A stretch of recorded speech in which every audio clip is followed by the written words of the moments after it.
Yes, indeed. It is called Lothric,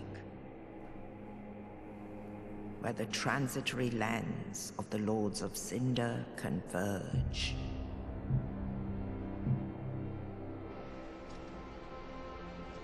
In venturing north,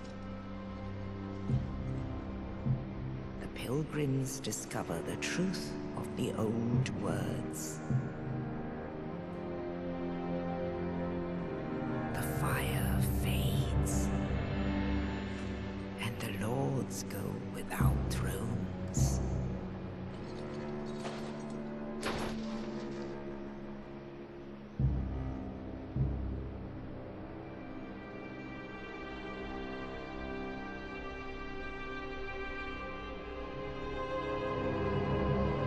When the link of fire is threatened, the bell tolls, unearthing the old lords of Cinder from their graves.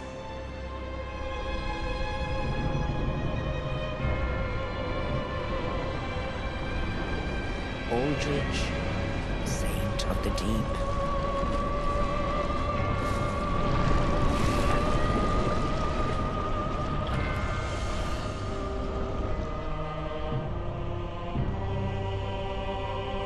Farron's undead legion, the Abyss Watchers.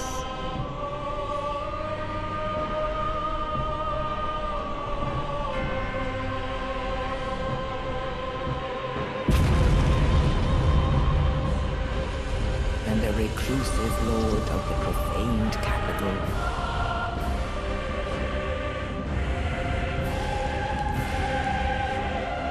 Yon the Giant.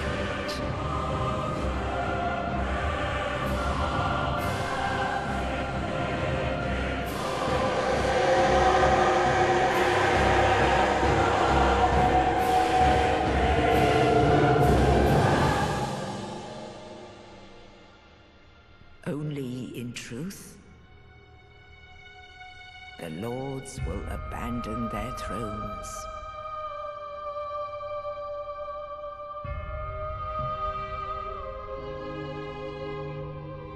And the unkindled will rise.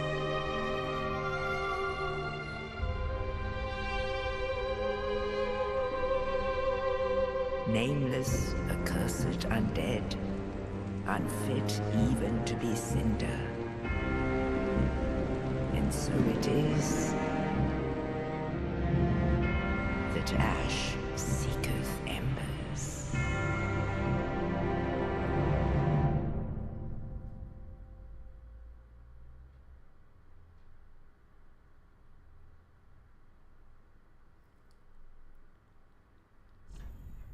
Hey, everybody.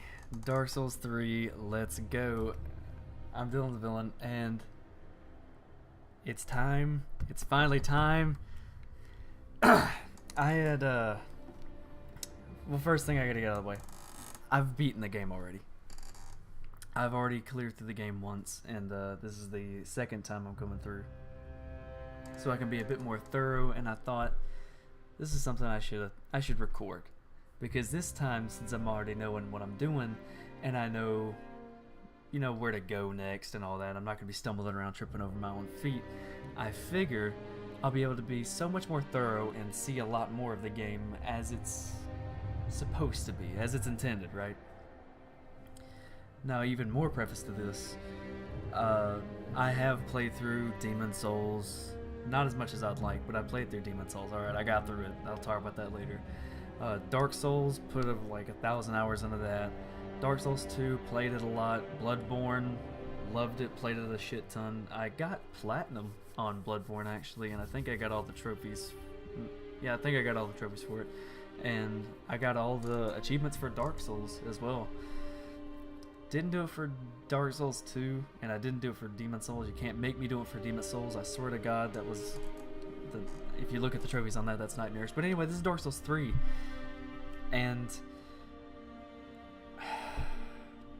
how should I explain? Well, I'm not sure what kind of character I'm going to make. So you're gonna have to come with me on that journey. But the first time I went through, I used the Great Machete, a weapon that I'm sure we'll find later on down the road. And I used that pretty much to clear the entire game up until I got the Profaned Greatsword, because that was fucking awesome. But anyway, in this game, I might do something similar. I might use dexterity for once. Who knows? Also, you can hear I got a little bit of the sniffles. Don't worry about that. I'll be fine. Now I saw. Oh, let me get a name first. Oh fuck. What are we naming this guy? What is a name that we could use? Let's go ahead and name him.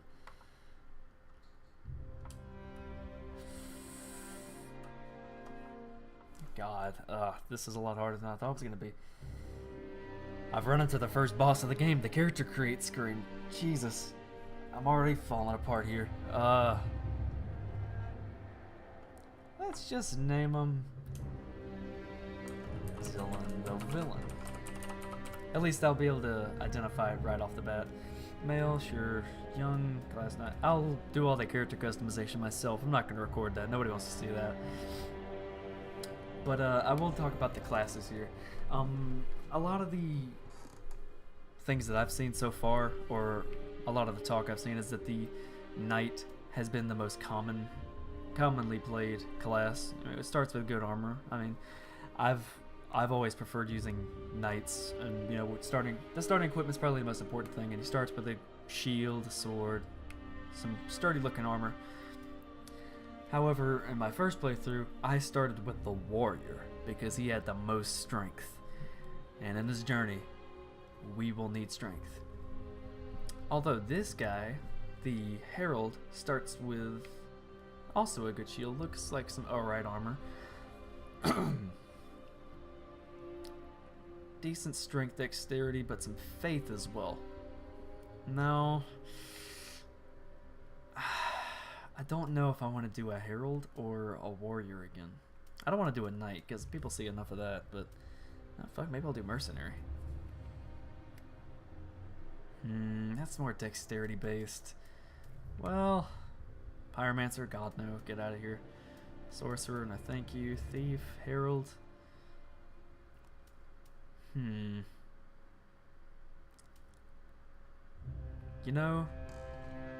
think I'm gonna run with the warrior once more. Yeah, walk in the same footsteps. Now, burial gift. These don't really matter as much. I'm not gonna get the fire gem. I do think I'll get the... I don't know. I'll just take the life ring. Why not? Yeah, and as I say, I'll customize all this when we... And you'll pick it up in just a moment. Catch you down the road. Alright, the character creation is done. And I decided to name him Braun as sort of a pun for the fact he's gonna be so fucking strong. Right? Okay, to start gaming this character? Yes, it is. I'm ready to stomp some mud holes. And then walk them dry. Don't remember I think there's a cutscene here. I don't want to talk over the cutscene if there's a shh, cutscene.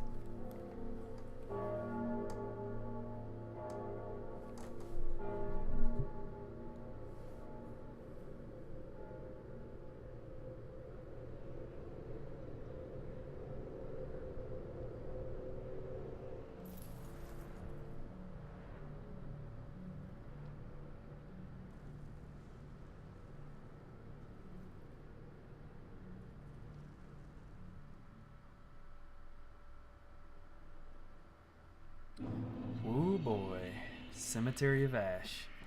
Alright, now to start with, let me go ahead and show some descriptions because I wanna get to know the lore a bit more than I do, because I've only really paid attention to passing in my first playthrough. So this is gonna be kind of a journey together. Battle axe. Easily wielded axe crafted for battling, inflicted standard damage as you'd expect. Its weight can be used to inflict high damage, but must be used carefully as it leaves the wielder open to retaliation. So probably, I think that's very similar. Skill, war cry. Alright. Though I'm sure there's plenty of information out there about what the skills do. I'll do a brief summarization right now. Every weapon, or yeah, every weapon class, but more accurately, every weapon has a skill that you can use by using the left trigger. I'm using a 360 pad right now, but you can use the left trigger or the parry button when you're one-handing or two-handing. If you have a shield out, then it'll depend on what kind of shield you have. I'll touch on that. Let me just suffice it to say, most shields will parry when you do that. Some shields, like kite shields, will use your weapon ability first, or instead. Now, what you saw me just do there was I'll just do it again because I don't care. That little shockwave will knock enemies that are close to me back, and it gives me a damage buff. As you see, I'm doing 152, and when it runs out, I'll see the damage number drop to something else soon. 152, 140. So it adds 12 damage. Not a lot, but it's basically a free damage upgrade for just like a small amount of time. The first thing you'll notice is this game's combat is a lot faster than what you'd expect for Dark Souls combat, as it is running off of the, if I'm not mistaken, it's running off of the Bloodborne engine, which is a good thing. It gave the world of Lothric / Lordran / Dranglake a much needed facelift. Oh, I didn't even read the description for my armor, and that's probably the most important stuff, right? Iron armor with stalwart of a stalwart northern warrior, supported by interwoven chainmail. Iron defensive wear grants superior absorption. Being from the north, it should also offer resistance to the cold.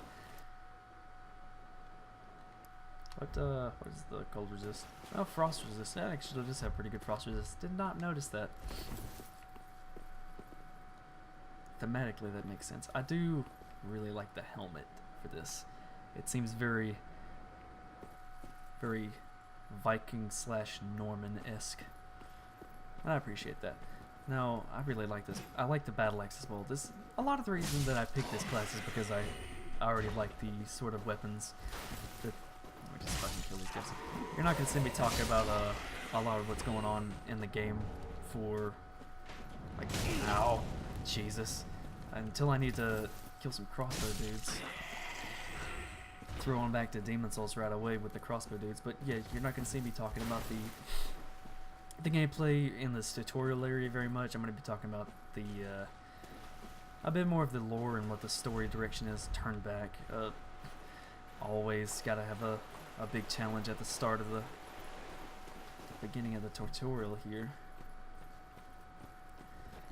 Excuse me. Alright. A little bit of a cough. Alright. Now these super crystal lizards, as I call them.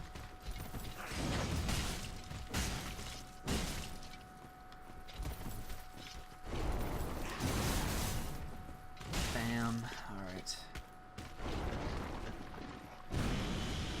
Come on, fam.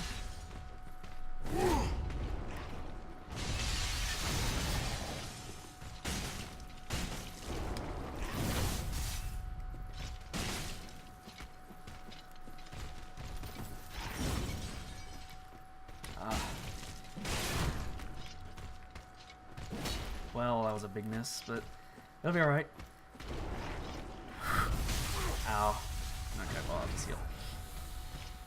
I'm actually gonna brag about a lot of shit I did my first playthrough, even though I didn't record it.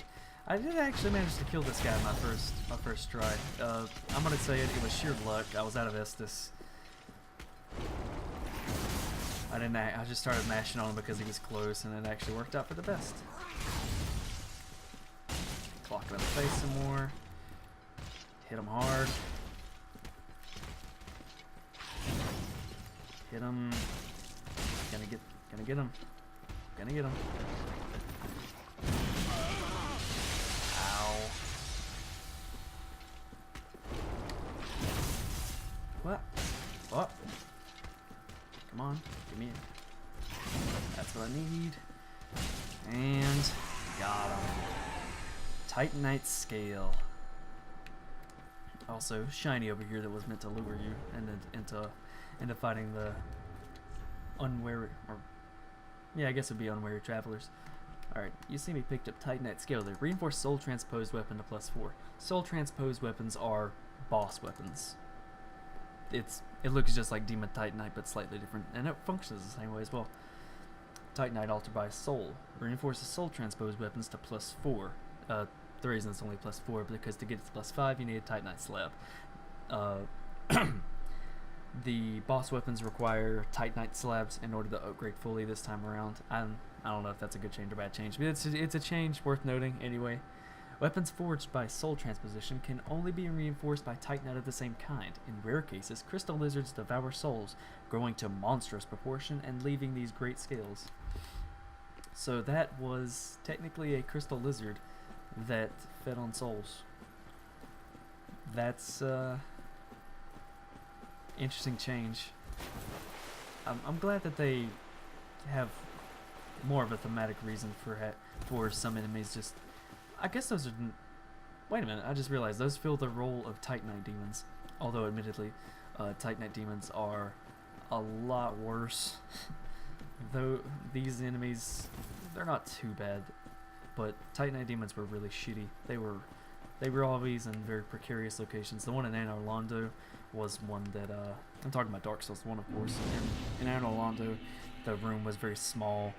In Izalith, the walkway was arguably too narrow. In Sin's Fortress, the two that were down there, first bonfire. Let me read stop my little rant there. Cemetary of Ash. This is the Cemetery of Ash that we sit at right here. Am I even online? I'm not. Okay, well I'll sign in online as soon as I get to the area over there. It doesn't really make a difference right now, but I was talking about Dark Souls 1 Titanite Demons. I need to stop that. I'm going to talk about the game now. The game hints. This is very much the tutorial area. Let's see if I can... Nope. Well, tried. I'm going to warn you, you're not going to see a lot of parries here. I used to parry. Well, I say the only one game I've ever actually managed to parry at all in was Dark Souls 1, and that was by far the easiest to parry in because it was pretty much on reaction parries. In this game, it's a bit more of a setup. I'm not sure if I'll dedicate time in order to get those parry skills back up. I don't think I will, but considering what my weapons of choice usually are, I don't think that's necessary. I also don't backstab very much. This is kind of a product for me playing Bloodborne so much. Bloodborne so much is because, well, because in Bloodborne you couldn't really backstab an enemy in the middle of combat. Well, you could, but it was pretty difficult because, for those of you unaware, in Bloodborne to get a backstab, you had to first do a charged strong attack while facing the opponent's back, and it would knock them down to a knee, and then you could do a backstab. It did a lot of damage, but I'm gonna finish this before I walk in there. But in this game, backstabs can be done similar to how they were in Dark Souls 1. But not entirely the same. I guess I'll elaborate on that more whenever I have an opportunity to. Alright, this is for those of you who have played or seen anything Souls related. This is very obviously a boss fight. Excuse me. Yeah, this is very obviously a boss fight. Will not trigger. Will absolutely not trigger until, like, you can walk over here all the way to the door. Under no threat. He will not trigger unless you activate him, which is a nice change, I suppose, because at least here you're actively participating in. They're making some concessions to new players, and also you get to get a good look at him. You can see the hot poker shoved right through him, and you see the seeds growing in his back. I say seeds, that's talked about later, but I'll get on with that in a sec. We do this, activate the boss fight.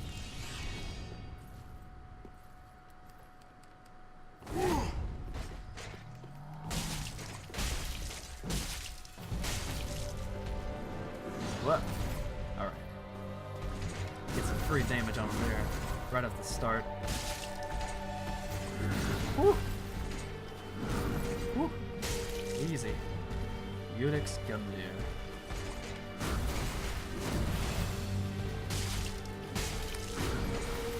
I mean, he's a tutorial boss now, but I mean, I don't want to give spoilers or anything, but later he is not a tutorial boss.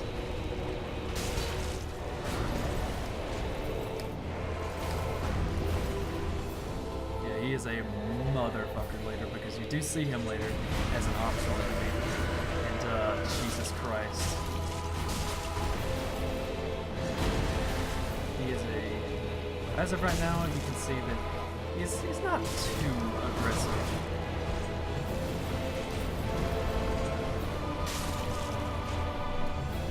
And the amount of damage that the warrior does right off the start really trivializes him. But he is a tutorial boss. He's not meant to push you to your limits right off the bat. But I like the fact that they started off the game with giving you a boss that has 2 stages. I appreciate that. Let me see. He dropped us the sword that we pulled from his chest. The coiled sword. Doesn't shine. Let me read the whole thing. Sword missing from the shrine bonfire. Cannot be equipped as a weapon. Thrust into the shrine bonfire to restore its power and enable travel between bonfires. This sword is only bequeathed to chosen Ash, as judged by the Udex, who awaits the arrival of Ash as a scabbard. So the Udex Gundir here was waiting as a scabbard for the coiled sword for the chosen Ash, someone strong enough to rise from the ashes to remove the sword from him. And then, in order to be judged, or as I understand it, in order to be judged fit to use the sword to strike or thrust into the shrine bonfire, he must be defeated. And evidently we are strong enough. Winky face. Whew. That was some keen timing, if I say so myself. Nice shines over here. Careful not to fall off the edge. I mean, as we all know, gravity is by far the absolute most destructive force in these games. I mean, in the universe as a whole, true to life, the two most destructive forces in real life are, as we know, entropy and gravity. And that's a fact. Hold on, I got something keen planned for you. Just let me get a little closer and... Well, didn't exactly work that way I wanted it to, but I was hoping it would knock him off the edge. But win some, lose some. Can't always get what you want, but sometimes you might just get what you need. Here! Hit him! Fuck.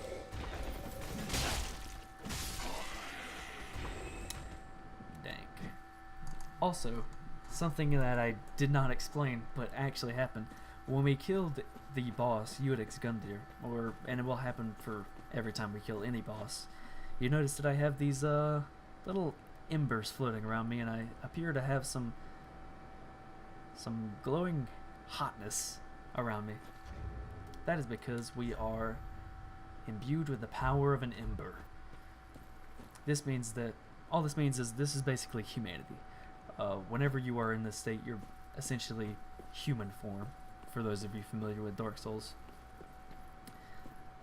And when we're not, like, this essentially enables online play, but it also, in addition to that, has another effect. Whew. Oh, okay. It also has another effect in that it raises your health pretty considerably. And now I get to read the description.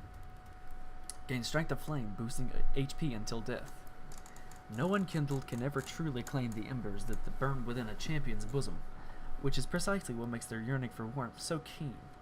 Gain the strength of flame and increase max HP until death. With the strength of fire, the summoning signs of unkindled become visible, and seekers of embers can be summoned to join in cooperation. But beware, the embers may also attract invaders. Giving you a bit of a hint that it's a risk reward, and that's being quote unquote human form, or being embered, as I'll call it from now on. Being embered allows you to summon co-op, but also, as has been the case in other games, allows you to be invaded as well. We'll see that you just saw there the big bomb dropped. Firelink Shrine. What? Firelink Shrine? But wait, isn't Firelink Shrine like in Lord's Room? Which, obviously, to those of you who know or have played Dark Souls 2, Dark Souls 3 now, you'll know that it's essentially the same world, but eons passed between each. So, you know, souls remain, but names change, so to speak. And here we have an interesting character waiting for us. Welcome to the bonfire, unkindled one. Welcome indeed. I am a firekeeper. Indeed. I tend to the flame, and tend to thee. But where is the flame? The lords have left their thrones, and must be delivered to them. To this end, I am at thy side. She just spoke about the thrones there, and I will elaborate a bit more. Not gonna tell everything right off the bat because I don't wanna talk too far into the future. I'll talk as I come to them. But I'll explain a bit more about the thrones and why not all of them are empty. Ashen One, to be unkindled is to be a vessel for souls. Sovereignless souls will become thy strength. I will show thee how. Ashen One, bring me souls plucked from their vessels. Ashen One, to I will ashen. She says the same thing again. This is where Farewell, you were. may the flames guide thee. May the flames guide thee. Huge nods to both. Well, demon souls and may the flames guide thee. Touching back on base to Dark Souls. Now, we are unkindled, as it's called, or undead. But because of that, we are a vessel for souls, and we can use our souls, about 7,500 of them, which is not to sneeze at right off the bat. But also we see someone who might seem familiar to anybody who's played the games. This character archetype is featured in almost every one of them, actually. Ah, another one roused from the sleep of death. Well, you're not alone. We unkindled are worthless. Can't even die right. Gives me conniptions. And they'd have us seek the lords of Cinder and return them to their moulding thrones. But we're talking true legends, with the metal to link the fire. We're not fit to lick their boots. Collapse. This would be the crestfallen of this particular game. The naysayer. Don't you think? He said that true legends fit to link the flame. We're not fit to lick their boots. Saying that how could we, mere unkindled, possibly manage to coerce the lords of Cinder here back into their thrones? But who are the lords of Cinder, you may ask? Well, if you saw the intro cutscene, then you'll know some of the names right off the bat.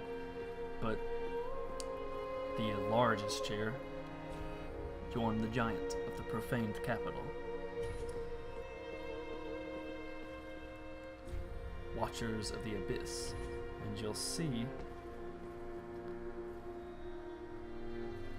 these blades look an awful lot like another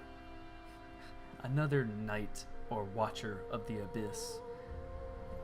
Except I believe that Watcher of the Abyss, inevitably fell to it. I'm talking, of course, of Sir Artorias, rip in peace.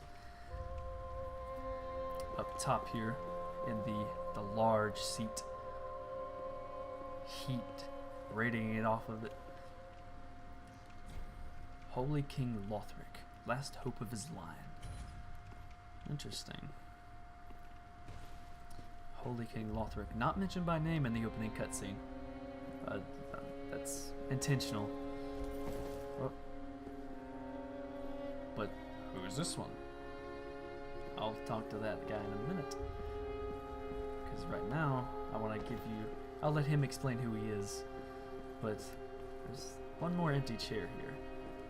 Saint Aldrich of the Deep, the God Eater, which is the blobby creature first named in the opening cutscene. But here we have a throne that is not so vacant. Who are you? O thou unkindled, and a seeker of lords. I am Ludleth of Corland. Look not in bewilderment as I say. I linked the fire long ago, becoming the Lord of Cinder. If substantiation be thy want, set thine eyes upon my charred corpse. This sad cadaver, no need to be coy. Have a closer look. Ludleth of Corland. Knowest thou of our purpose? 5 thrones will take 5 lords as kindling for the linking of the fire. The fast-fading flame must be licked to preserve this world. A reenactment of the first linking of the fire. So it is, I became a Lord of Cinder. I may be but small, but I will die a Colossus. No stuff. Now, do not be away overlong. Alright, now he just told us that it takes 5 Lords of Cinder in order to link the flame.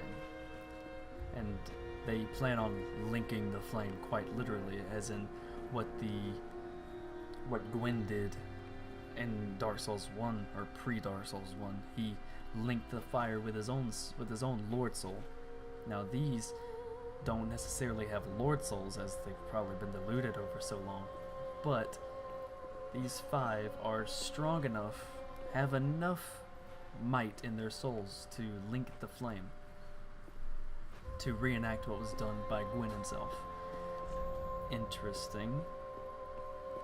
And he also said he linked the flame before, so it's probably not the first time he's done that. I mean, he outright said it wasn't. So we don't know exactly how many times this has to be done. We all know that Dark Souls is about cycles, but the true extent of what those cycles are has yet to be revealed. Here we have a lady who looks an awful lot like the old firekeepers in Dark Souls 2. A nice nod. A pleasure to make thine acquaintance, Ashen One. I am but a humble handmaid of the shrine. Weapons, armor, trinkets, and spells. I've lots of little things to ease the burden of a weary traveler. And yes, I'm undead too, but not so charitable as to give my goods away. Of course not. Ashen One, fetch souls and bring them to me. As is thy wont? No? Shrine Handmaid, she will be our vendor for this game, and a quite good one at that. She sells a great many things that are worthwhile. Not only does she sell like armor pieces and arrows and shields and weapons, but she also sells you things like mosses, fire bombs, homeward bombs, and then unique items like the dried finger, white sunstone stone, your essentials. Also, I'm going to buy a torch right off the bat here. Going to be worthwhile. That's definitely something you need to get. If I'm going to give you a tip right off the bat, buy a torch. Tower. But she has an item that's 20,000, which is rather expensive considering you have things like 300 for a torch, 500 for a talisman. 20,000 soul key. Key to the dilapidated tower behind the shrine. Key to the decrepit tower behind the Firelink Shrine, which leads to the Bell Tower. The Bell Tower is the grave of Firekeeper's past. When a Firekeeper has served her purpose, she is led to true darkness, where she enjoys a long-deserved sleep. Ashen One, be sure to bring more souls. I will show off that particular location, and not before I speak to one last NPC. Could this be a god? Well, a newcomer, I see. Not so new. I am Andre. I serve at this shrine I bet you as do. a humble smith, forging weapons. You're in search of the Lords of Cinder, I trust. Indeed I am. A toilsome journey, I'd wager. You'll require good arms. I need arms. Let me smith you weapons. I am a smith. Such is my purpose. Alright, now if you talk to him, he's not going to give you any lore information as to who he is, why he's here, or whatnot. He will give you some exposition about how upgrades work and so on and so forth. But I will not put you through that because there's quite a lot of it. But suffice it to say, you can upgrade your weapon to the maximum right out of the gate as long as you have the materials. But to upgrade it down certain paths, like having a fire weapon, well, not a fire weapon, that's a bad example, but to have like a dark weapon or a lightning weapon, or there are other upgrade paths like physical weapons that you can have. They brought back some themes from Demon Souls, as in you can get a heavy gem, which allows you to create a heavy version of a weapon, which is essentially the crushing version of a weapon from Demon Souls. It raises strength requirements, but strength bonuses in a weapon, and that'll be something that we keep an eye out for, because they'll create weapons that are far more effective for a strength-based character. There are also the counterparts for the heavy weapons and the sharp weapons, and then there's also the quality weapons known as refined weapons. But again, we'll probably be using more of the heavy weapons instead. But you also see that he has Reinforced Estus Flask and a lot of Estus. Well, we can't upgrade Estus right now. When you upgrade Estus from Andre, you get more Estus. Simple as that. And you do that from an Estus shard that you can find in various locations across the world. But you also have the chance to allot Estus. And this lets you determine how many Ash Estus Flasks you have and how many regular Estus Flasks you have. Now, regular Estus Flasks will heal your HP, that's obvious. Ash Estus Flasks will heal your FP, or as I'm going to refer it from now on, mana. I'm sorry if you don't like that, I'm going to call it mana because I'm not sure what FP stands for, but mana, it's essentially mana pool. Red bar health, blue bar mana, green bar stamina. It's very simple. But I'm gonna carry one Ashen Estus Flask because I want to use more of my weapon skills in this playthrough. I didn't really use too much of it because of the weapons I was using. They were only so useful. But before we come and do that, I want to show you the tower that key goes to. Because there's something you gotta... Well, I missed it already. I went the wrong way. Quite embarrassing. There's something you want to see on the way there. Not necessarily the tower itself. It's a locked door to a tower. Very obvious. But there's also...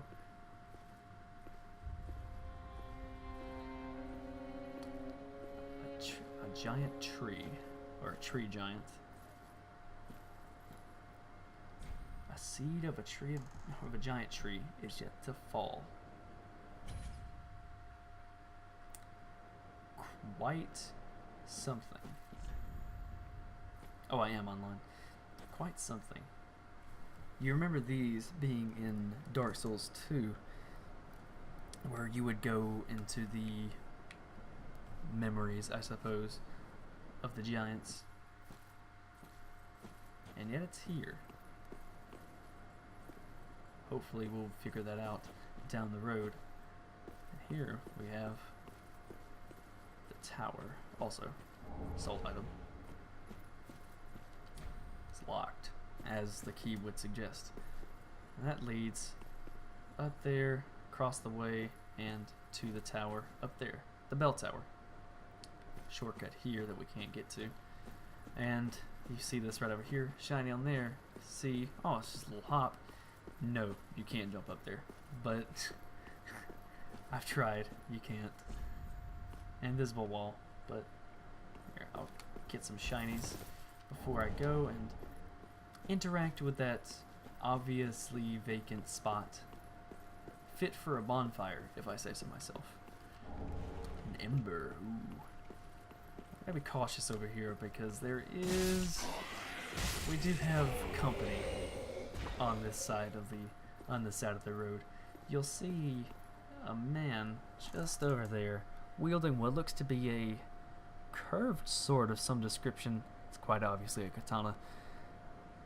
But that NPC is quite tough, and I'll kill him. I will kill him. I'll spend my souls first. I don't wanna do that. I don't wanna lose my souls on him and embarrass myself so quickly.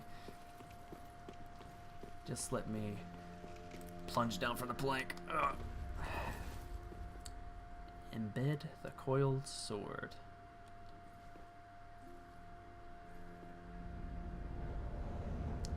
And so it begins. The bonfire has been lit.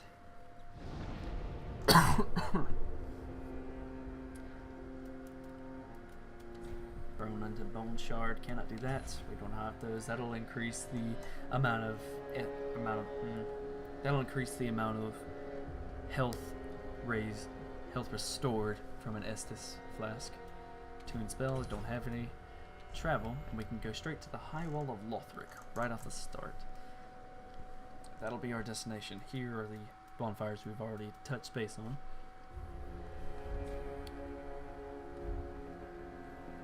But we'll save that for our next part. I'll catch you down the road. See you next time.